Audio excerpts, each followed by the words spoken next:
Happy Sunday, everybody. Hope you're all doing well.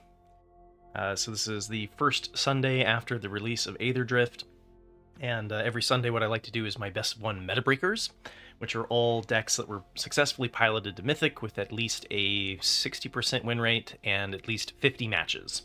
And I was tempted to skip it this week. I was, kind of seeing how much we were going to see in the first week. Definitely be careful crafting. The meta is always going to take a little while to stabilize after a new release. But still some interesting ideas going on, and so I thought I'd talk about a couple of them. So most of what we're going to see is archetypes that were already doing relatively well, that have had some of the cards slotted in. And so this one is the Collector's Cage archetype. Trying to get a Hideaway 5 allows you to get a Overlord of the Mistmoors in for the Hideaway cost and trigger out a Overlord very early in the game. And so you have a lot of like the Pop Hatch Recruit and the Sandstorm Salvager. You've kind of got this multiple bodies thing, offspring off of Tender Wild Guide. And then you can manipulate the stat blocks by hitting it with the put a +1/+1 counter on it. And so like this list sometimes will run like Toby, which is another one that has two bodies come in, Sanguine Evangelist. Just look for cards that are creating multiple bodies in one card. And then as far as the new cards go, they put in the March of the World Ooze. And I thought this was an interesting one to include because of the go wide nature. You get to creatures you control have base power and toughness 6/6 and are oozes in addition to their other types. So it turns all of your little 1/1 kind of, small little creatures into sizable threats. And then whenever an opponent casts a spell, if it's not their turn, you create a 3/3 green elephant creature token that then is going to become a 6/6 as well. So kind of increasing the top end that you can hit off of the Hideaway with the Collector's Cage. So it gives you some more stuff to kind of cheaply get with the Collector's Cage, which I think is nice. The Aether Spark is thrown in here. I'm not sure that it has a whole lot of synergies in this archetype specifically. It does have the put a +1/+1 counter on that creature though, so it does fit into the manipulating the stat blocks for the Collector's Cage and moving counters around. And then we have the Bright Glass Gear Hulk, which is a 4/4 first strike trampler, and you search your library for up to 2 artifact creature and or enchantment cards with mana value 1 or less. So it's particularly nice for being able to go get like a Pop Hatch Recruit, Llanowar Elves, the District Mascot, any of those kind of. It's almost like a draw 2, but it's going to be on the lower side of things, right? And then the District Mascot itself gives us a little bit of artifact hate. So you can remove 2 +1/+1 counters from it to destroy target artifact, and then whenever it attacks while saddled, put a +1/+1 counter on it, so it also helps manipulate the stat block for the Collector's Cage. So I think this, this archetype was kind of new at the end of Foundations, and was much more popular, I think, in like the best of 3 non-tournament scene on the ladder. That's where I bumped into it the most. So this was successfully climbed to Mythic in best of 1. Went 52-21 for a 71% win rate. So not only did it climb, but it climbed very well. So you may want to check out the Collector's Cage because it's going into because it's playing multiple cards off of one creature. It's naturally good against like mono black with the single point interaction or the removal. And yeah, so just an interesting one to keep on your radar if you haven't, and some ideas if you are a fan of the archetype to explore. Now, this one I threw in there just because Abzan Control is one that I've seen from time and time again hit the criteria for the meta breaker, but it is never in the top 8 in my best of 1, best of 3 meta review. So whenever I have the opportunity to talk about it, I enjoy talking about it, even though we didn't actually get a lot of tools for this archetype specifically. So Abzan Control is almost Golgari, bringing in white for the Kaya and the Sunfall. And you're you're ramping off of like the Overlord of the Hauntwoods into board wipes like the Deadly Cover-Up. You've got a bunch of ways to ramp through the Cornucopia. Realmbreaker allows you to mill, which is another way that this deck wins, is through Outrageous Robbery and the Realmbreaker. get a lot of card advantage off of Up the Beanstalk. You have a lot of removal with Shieldred's Edict and Go for the Throat, sometimes Cut Down. This one's running Duress for a little bit of hand hate. And then the one card that we got for DFT was Ancient Vendetta, which is it's kind of like the end, right? So sometimes the control archetypes would bring in 1 or 2 copies of the end as a way to remove like a pithing needle effect. And so Ancient Vendetta, you choose a card name, so you don't even have to have a legal target on the field. And then you search their graveyard, their hand, and their library for up to 4 cards with that name and exile them, and then that player shuffles. And what's kind of cool about this is if it is in their hand, they don't draw an additional card to replace it. And you don't need, like, one of the problems with collecting evidence with Deadly Cover-Up is you would need the thing to be in the graveyard to remove it, and then the end also needed to have like a valid target, right? So Ancient Vendetta allows you to work around that and kind of get rid of a problematic threat. Against other control matchups like Jace tends to mill this deck more efficiently than it is milling. And I do think we've seen some exploration in Azorius Control since we got the River Churn artifact that can do that can mill for whatever has already been milled into their graveyard. So I think we'll see some form of mill archetype come out. So I think this could be handy for kind of eliminating that.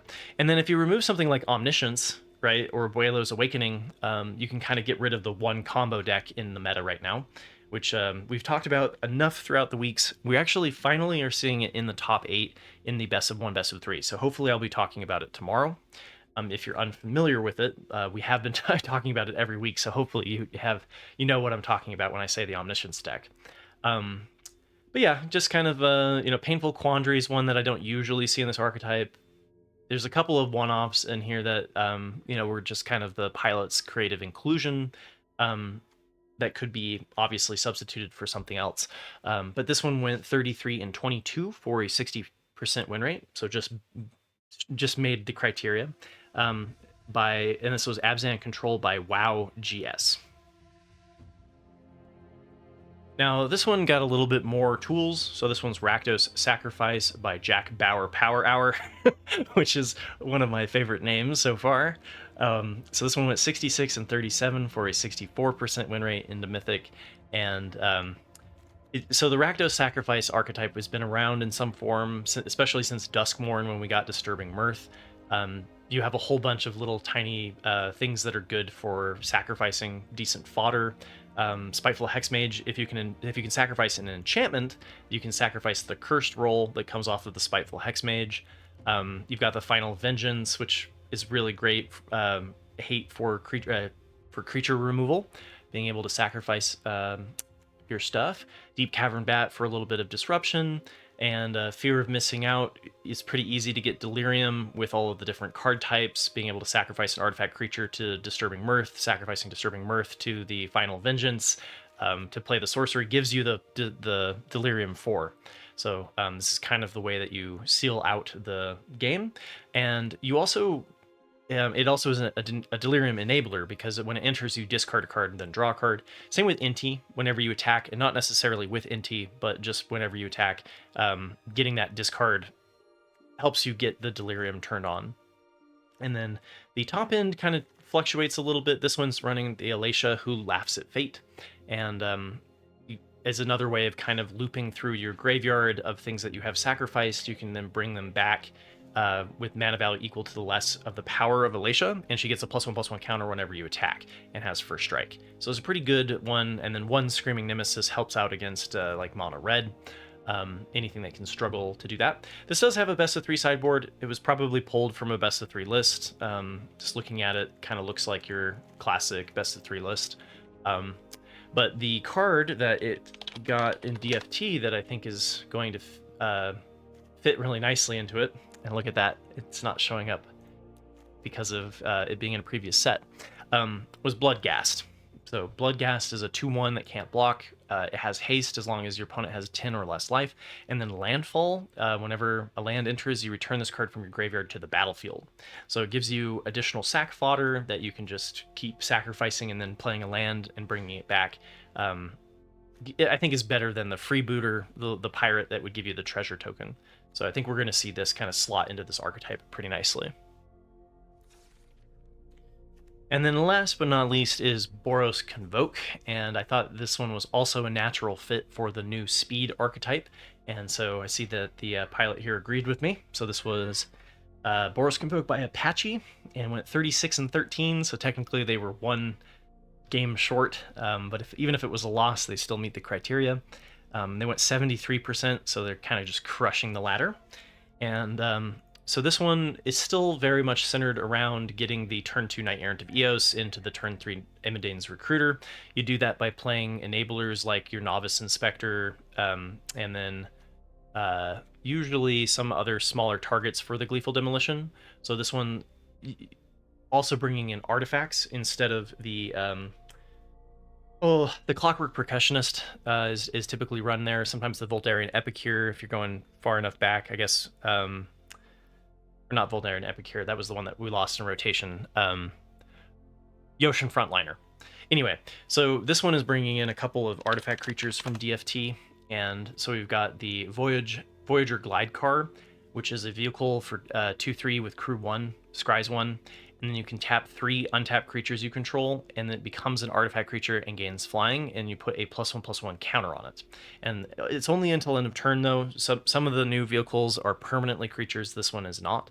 But still being able to get this creature that, it kind of plays like a souped up Warden of the Inner Sky, right? Being able to get that damage in over and over. And then it also gives you a decent target to hit with the Gleeful Demolition. Same with the Nesting Bot. So the Nesting Bot, start your engines, starts the new speed mechanic, and then when this creature dies, you get another artifact creature. So there's a lot of archetypes where Nesting Bot is going to be a really good fit. A couple of people mentioned it in my Azorius Artifacts brew that I was missing the Nesting Bot. Yeah, we're going to see this play. Because of the 2 bodies in one, it's an excellent chump blocker. And then if they don't play something on turn 1 or turn 2, Nesting Bot can then get in for that damage to increase the speed of start your engines. We've also got the Hazaret God Seeker, which is an indestructible haste with start your engines, and then at max speed it can attack or block. And then, but it can also just tap for 1 colorless and tap to creature with power 2 or less can't be blocked. So it can kind of get in some cheeky damage. And you can do things like target a creature with power 2 or less and then pump it up with like the Imodane's Recruiter, and it still remains unblockable, even if its power changes. As long as its power was 2 or less when it was targeted, it's totally fine. So it's another way to get some like cheeky damage in. And so they're exploring these options instead of like the Sanguine Evangelist, which is sometimes run in this archetype. We've got the Case of the Gateway Express. Sometimes War Leader's Call is included, usually more in best of 3, to give you kind of a better reach against the control matchups. And then, so we've also seen Painter's Studio as a way to kind of play out the defaced gallery. Painter's Studio is a room that kind of is the solved side of this. So if you don't want to play the removal, sometimes it has advantages. Sometimes it can be hard to solve the Case of the Gateway Express against an early sweeper. And then we're running 2 copies of Sheltered by Ghosts. Sometimes this fluctuates all the way up to 4, depending on, it's worse against the Esper bounce deck and the Dimir bounce deck, better against mono red, where the life gain can really help you stabilize. And Boros Convoke has always traditionally struggled against mono red. So you may want to tweak these up. But anyway, 73% into Mythic. This deck is definitely doing the thing. Probably doesn't need any changes whatsoever. Definitely fun to see some new cards coming into the archetype, and I think they fit relatively well. So hope this finds you well, and tomorrow I'll be doing my best of 1, best of 3 meta review, talking about the top 8 with the new cards that have made it in according to the tracker.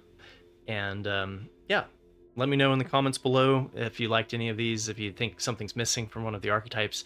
Always like hearing back from you guys. And catch you tomorrow for the meta review. Take care.